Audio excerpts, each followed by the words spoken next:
ఇప్పుడు దావీదు ఇశ్రాయేలు 12 గోత్రాలు నీలే రాజు అవ్వాలి.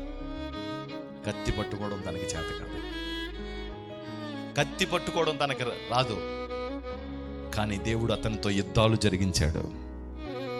దావీదు కత్తి ఎత్తిన తర్వాత అపవిజయం చూడకుండా దేవుడు చేశాడు.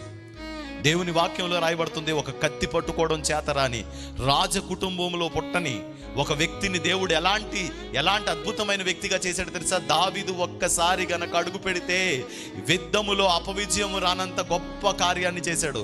దాని నుండి బెహెషాబా వరకు దావీదు రాజ్యం విస్తరించిపోయిందంట. రాజుగా దావీదు 4 దిక్కులో ఉన్న వాళ్ళందరినీ జయించేశాడంట. దేవునికి మహిమ కలుగును గాక.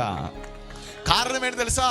దావీదు మీద ఉన్న అభిషేకం దావీదు మీద ఆ గొప్ప క్రియ చేయడానికి శక్తినిచ్చింది. ఈరోజు నీ మీద కూడా అలాంటి అభిషేకం, అలాంటి తలాంతు ఉంది, అలాంటి ప్రభావం ఉంది, అలాంటి సన్నిధి నీ తల మీద ఉంది.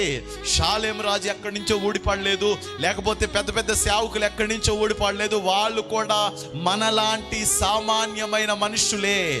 ఏలియా మన వంటి స్వభావం గల మనుషుడే. అతడు ఆసక్తిగా ప్రార్థన చేస్తే ఆకాశం వర్షం ఇచ్చింది, భూమి తన ఫలం ఇచ్చింది. ఆమేన్, హల్లెలూయా.